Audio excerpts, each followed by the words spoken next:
Selamat siang Bapak dosen. Salam sejahtera, salam harmoni. Perkenalkan, saya Nika Dana Citra Lestari dengan NIM 553011009. Saya dari Prodi Kimia Terapan, jurusan Kimia, Fakultas Matematika dan Ilmu Pengetahuan. Pada kesempatan kali ini, saya akan mempresentasikan mengenai konsep ketuhanan dan isu dalam Hindu. Dan di pada presentasi kali ini, kita akan membahas 4 hal penting. Yang pertama itu istilah Sang Hyang Widiwasa dan kenapa tidak dikenal India. Kedua, tentang apakah Hindu bisa disebut politeisme karena memuja banyak dewa. Dan ketiga, tentang perbedaan Brahma dengan Sang Hyang Widiwasa. Dan terakhir itu adalah mengenal isu Hara Krishna. Mari kita mulai dengan yang pertama, yaitu Sang Hyang Widiwasa versus India. Jadi dalam kehidupan umat Hindu di Bali, kita mengenal istilah Sang Hyang Widiwasa untuk menyebut Tuhan. Dan menariknya, konsep ini itu tidak dikenal di India. Kenapa bisa begitu? Karena istilah ini itu lahir dari proses akulturasi Hindu di India dengan budaya lokal di Bali. Umat Hindu India sendiri memakai istilah Brahman. Brahman itu dipahami sebagai realitas mutlak, sumber dari segala sesuatu yang ada, dan esensi dari seluruh alam semesta. Sementara di Indonesia, khususnya di Bali, istilah Sang Hyang Widiwasa itu digunakan untuk menyesuaikan ajaran Hindu dengan konteks budaya dan juga kenegaraan, terutama ketika agama Hindu disesuaikan dengan sila pertama Pancasila, yaitu ketuhanan Yang Maha Esa. Jadi walaupun penyebutannya berbeda, sisinya itu sama. Di Indonesia, umat Hindu mengenal keduanya biasanya lebih sering dipakai dalam konteks filsafat dan kitab suci, sementara Sang Hyang Widiwasa itu dipakai dalam praktik sehari-hari dan juga untuk menegaskan bahwa umat Hindu itu percaya pada satu Tuhan.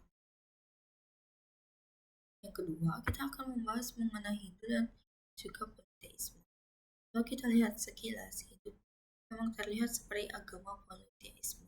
Ada begitu banyak dewa dan dewi yang dipuja: Siwa, Wisnu, Brahma, Saraswati, Durga, dan banyak lagi. Dari luar ini kelihatan sama dengan agama kuno seperti Yunani atau Mesir yang punya banyak dewa. Tapi sebenarnya pemahaman ini itu kurang tepat.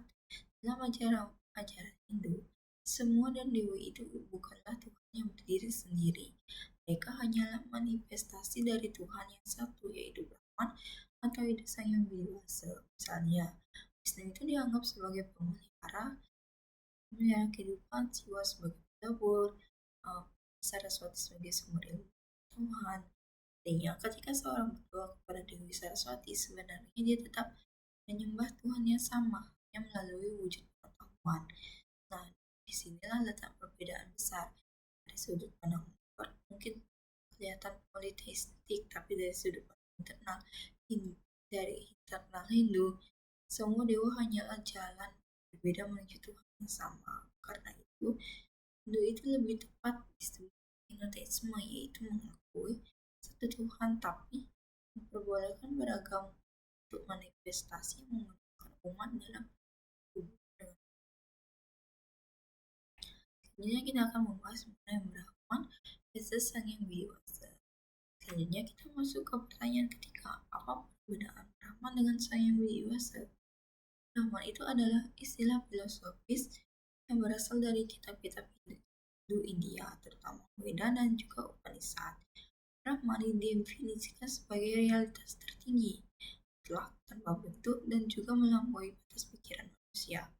Dia adalah esensi universal yang menjadi sumber sekaligus tujuan dari segala yang ada. Sedangkan Sang Hyang Widiwasa itu adalah istilah yang berkembang di Bali dan juga Indonesia.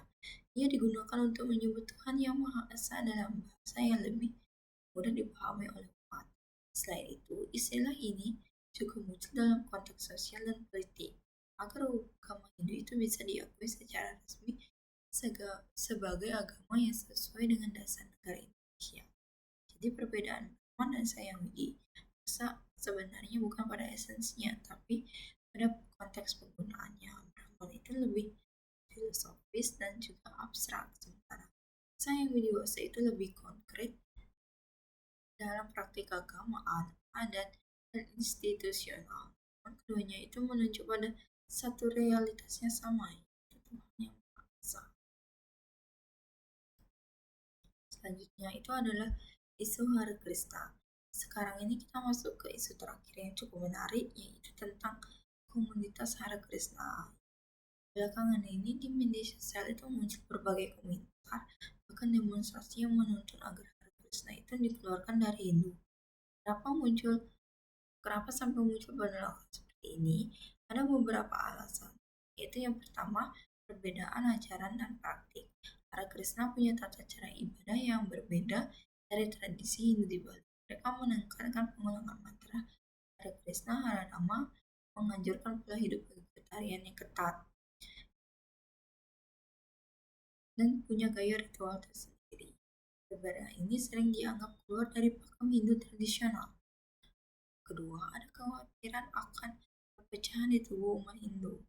Sebagian orang takut kalau kehadiran Hare Krishna akan membuat umat terbelah menjadi dua.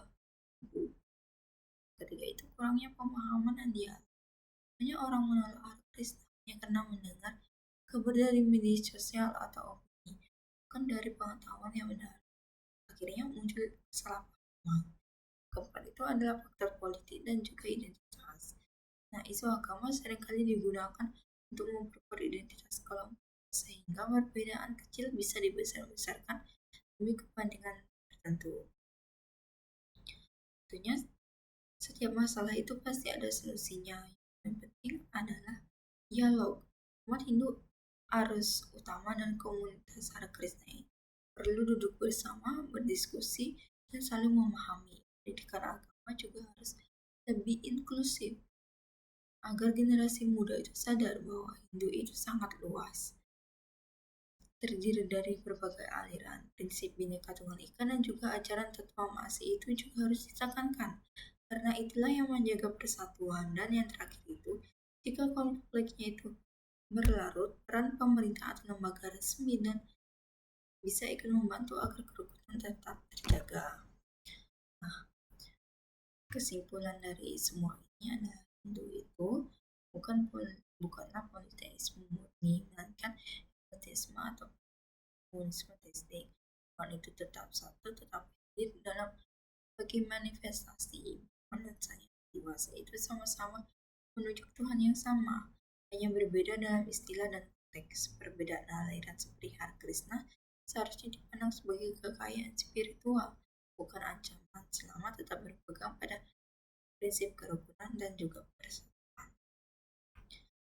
Sekian presentasi yang dapat saya sampaikan.